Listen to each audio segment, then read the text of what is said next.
This is Sister Zombie, a memoir by Anna Appleby.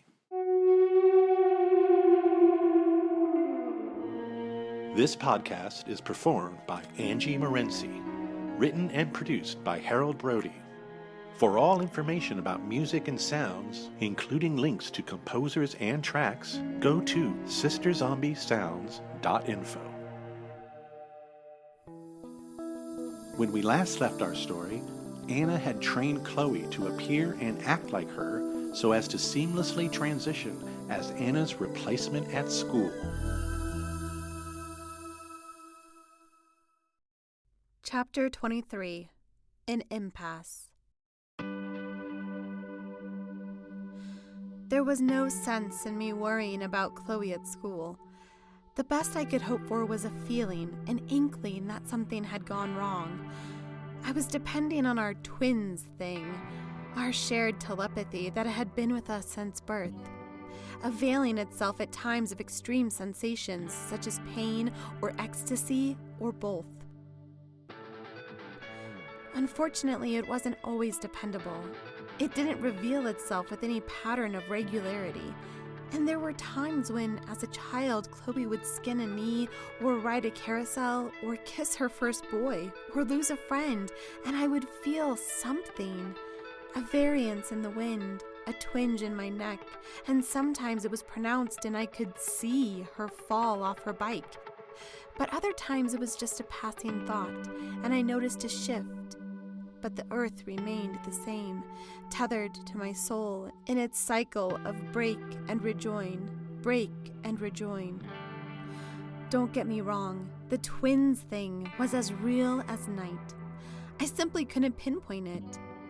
It teased me as a darker cloud promises rain before drifting to the horizon still fat with drops.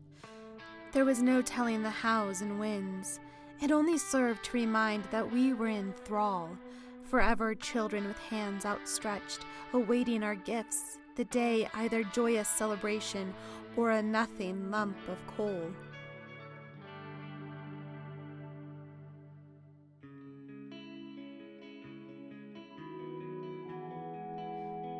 Now don't misunderstand. The telepathic deliverance of news of my Chloe's skinned knee never delighted me, in the plain knowledge of Chloe's physical suffering. For I loved my sister with all my being, even when we were at our most combative. But therein lies the heart of the matter. I felt so much privilege and joy when her feelings were revealed to me. I rejoiced so wholly in the sharing of any of her life, that my immediate response to feeling her reach out to me, regardless the missive, was an unabashed swelling of my thoughts, and I wished a warmth to shoot through me like a drug, even if her original sensation was slight, and even if her original sensation was indeed unwanted, promising me only shame.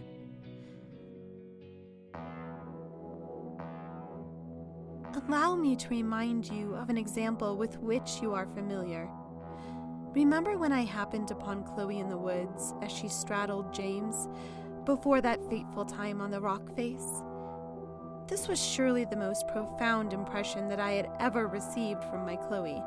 It struck me physically, in a way that's difficult to imagine, for it requires a body in full order, something which presently, at the time of this narration, I most distinctly lack. I hesitate to divulge the impression's true base nature, but I imagine that you, dear listener, can surmise its ilk from its source, coming as it was from Chloe's heinous act of copulation, something so shockingly new to us both at that time, and hence the reason I had never felt such sensation before, telepathic or otherwise. But here is a perfect illustration of my point then, as Chloe acted upon urges so vile, so offensive to me and my precious imagination of James. But what did I feel? Ecstasy, pure and simple. I felt her sex. There's no other word for it. And I liked it. Disgusting.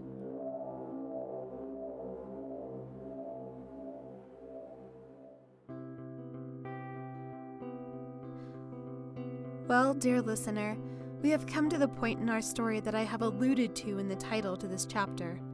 We have indeed come to an impasse. For there are events and exertions that are about to occur in our chronology that bear much import upon the destinies of all involved, and therefore must be conveyed to you, as I'm sure you eagerly, hopefully justifiably, await them. But there's a paradox quite simple, as I'm sure the more alert amongst you have already perceived. For there is precedent already in our account, though it did occur some time ago. I refer to when Chloe, in her normal living state, told the tale of herself and Clarissa at the cheerleading practice, back in that chapter I called, amusingly I hope, the cheer thing. For of course I would never set foot near a cheerleading practice, and anyway it was Chloe's story to tell. And now, as last we saw Chloe in her latest incarnation, as she disappeared from my view walking away from the car toward the Griffin Hills High, I know that I couldn't ever possibly deny you, my listener, the details of what befell Chloe on that first day she impersonated me, Anna, at school. But how am I to tell this story?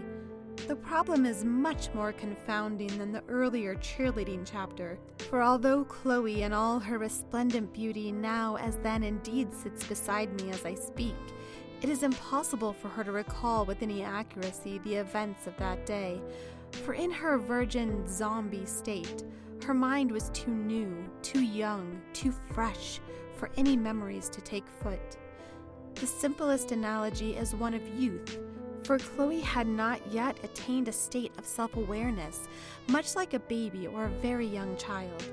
We must wait then to hear from her, and I can tell you that Chloe herself is nodding her consent beside me now, smiling so lovely, and now embarrassingly as she has heard what I have just said about her. How I love her so.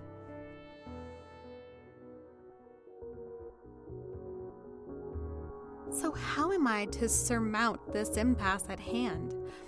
The answer may surprise you, as I have employed the services of another character within this history, an individual with whom indeed I most certainly esteem and trust in the whole with this retelling, as he is a man wedded to the scientific process, administering his recitation with a sort of athletic adherence to the truth, and a fervor as well that befits a man of his exceptional acumen. I have made of him a very thorough query, and he has thus passed his notes on to me, and I transcribed them back to him with only minor alteration, so as to flow seamlessly within the current narrative. He will speak to you as I do, and he has made a few gentle requests upon me regarding his chronicle, which of course I will honor in full, as you shall hear. Let us proceed without further ado.